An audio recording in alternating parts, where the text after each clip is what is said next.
احمد شاہ رخ اتاری عرض گزار ہوں۔ امیر اہل سنت کی بارگاہ میں ایک سوال بھی ہے اور مسئلہ بھی ہے۔ دیکھا یہ جاتا ہے کہ ماں سے متعلق ماں کی اہمیت کو اجاگر کرنے کے لیے بے تحاشا کلام لکھے جاتے ہیں اور پڑھے بھی جاتے ہیں، ساتھ ہی ماں کے ادب و احترام سے متعلق ہی احادیث مبارکہ بیان کی جاتی ہیں اور اقوال بیان کیے جاتے ہیں، جبکہ دوسری جانب باپ جس کی اہمیت سے کوئی انکار نہیں کر سکتا، وہ باپ مشکلیں جھیلتا ہے، گھر سے کئی کئی دن دور رہتا ہے، اس کی اہمیت پر کوئی عمومی طور پہ گفتگو نہیں کرتا۔ شاید اس کی وجہ یہ ہو کہ بچہ سارا دن ماں کی پرورش میں ہوتا ہے، تو ماں اس کو بچپن سے ہی اپنی اہمیت، اپنی عزت اور احترام اس قدر سکھاتی ہے، تربیت کرتی ہے کہ جب وہ بچہ بڑا ہوتا ہے، اگر وہ شاعر بن جائے تو ماں پر قصیدے لکھتا ہے، اچھا بولنے والا بن جائے تو بھی ماں کی اہمیت پر ہی گفتگو کرتا نظر آتا ہے۔ تو ایسا محسوس ہوتا ہے کہ تربیت گاہ سے ہی وہ تربیت دی جاتی ہے جو آگے نظر آتی ہے۔ اس حوالے سے آپ ارشاد فرمائیں کہ ایک ماں کا کردار بطور منصف تربیت کا کیسا ہونا چاہیے تاکہ اس بچے کے ذہن میں باپ کی اہمیت کو بھی اتنا ہی اہم قرار دیا جائے جتنا وہ اس کا حقدار ہے۔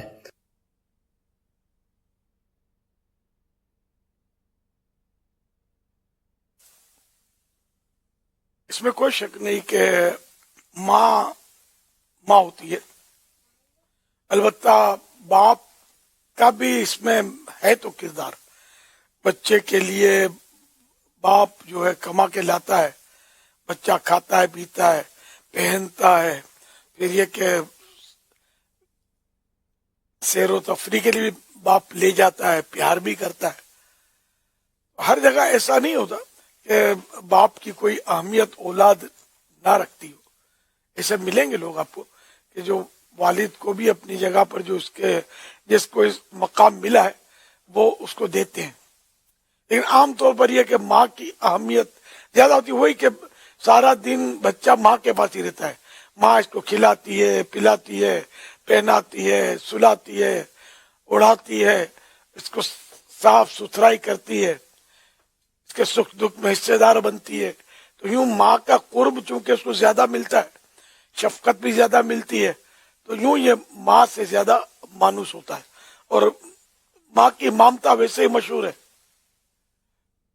اس طرح مطلب اولاد جو ہے یہ ماں سے زیادہ وہ عام طور پہ پیار کرتی ہے۔ ایسا کم ہوتا ہے کہ اولاد باپ سے ماں کے مقابلے میں زیادہ پیار کرے۔ باپ کا بھی حق ہے بہرحال یہ کہ تعظیم جو ہے وہ خدمت ماں کی زیادہ کرنی ہے، اور تعظیم میں باپ کا حصہ زیادہ ہے کہ اس کی تعظیم کی جائے۔ دونوں کے اپنی اپنی جگہ پر حقوق ہیں اور دونوں کی اطاعت ضروری ہے۔ واللہ تعالی اعلم ورسولہ اعلم عز وجل وصلی اللہ تعالی علیہ وآلہ وسلم۔ حضرت عبداللہ بن عمر رضی اللہ عنہما سے روایت ہے کہ اللہ کے پیارے حبیب صلی اللہ علیہ وسلم نے ارشاد فرمایا، پروردگار کی خوشنودی باپ کی خوشنودی میں اور اللہ پاک کی ناخوشی باپ کی ناراضی میں۔ ایک اور حدیث پاک میں والد کی اہمیت کو یوں اجاگر کیا گیا کہ اللہ پاک کے پیارے پیارے نبی صلی اللہ تعالی علیہ وآلہ وسلم نے ارشاد فرمایا،